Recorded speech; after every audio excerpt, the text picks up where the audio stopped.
അസ്സലാമു അലൈക്കും. അപ്പൊ ഇന്ന് നോമ്പ് 28 നോമ്പ് 28 മസ്റ്റായിട്ട് കഴിച്ചെടുക്കേണ്ട പൊരിക്കടിയാണ് നമ്മൾ ഇന്ന് ഉണ്ടാക്കുന്നത്. മുട്ടബജി. മുട്ടബജിന്റെ പ്രത്യേകതകളെ കുറിച്ച് പറയേണ്ടില്ല. അപ്പൊ മുട്ടബജിയാണ് ഇന്ന് നമ്മളിവിടെ കാണിക്കാൻ പോകുന്നത്. മുട്ടബജി എല്ലാവരും നോമ്പ് 28 കഴിക്കുക. അപ്പൊ നമ്മളെ മുട്ടബജി ഒന്ന് കണ്ടുപോയി. ഓക്കെ, നമ്മളെ മുട്ടബജിക്കുള്ള മുട്ട ഇവിടെ റെഡിയാക്കി 5 മുട്ട എടുത്ത് മുറിച്ച് 10 ആക്കി നമ്മളിവിടെ വെച്ചിട്ടുണ്ട്. മാഷാഅല്ലാ. പിന്നെ അത് മുക്കി പൊരിക്കാനുള്ള കടലമാവ്, കോൺഫ്ലവർ, മൈദപ്പൊടി ഉണ്ടല്ലേ, അരിപ്പൊടി കൂടി മിക്സ് ചെയ്ത് നല്ല അടിപൊളി ഒരു മിക്സ് ഉണ്ട്. ഇതിൽ മുക്കിയിട്ടാണ് നമ്മളെ മുട്ട പൊരിച്ച് കൊണ്ടെടുക്കും. ബസ്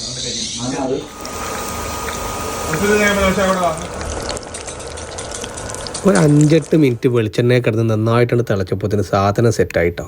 ഓരോന്നായിട്ട് നമ്മൾ പാത്രത്തേക്ക് മാറ്റി വെച്ച് ഇനി നമുക്ക് ബാങ്ക് കൊടുക്കലാണ് ലക്ഷ്യം. കൂട്ടിന് 2 മുളക് ബജി ഉണ്ട്. എന്തായാലും സമയമായപ്പോൾ നല്ലൊരു ചമ്മന്തി ഉണ്ടായിരുന്നു നമ്മളെടുത്ത്.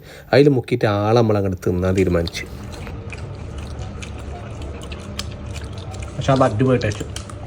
മുട്ടബജി 28 നോമ്പിന് ബെസ്റ്റാണെന്ന് ഇപ്പോൾ മനസ്സിലായി.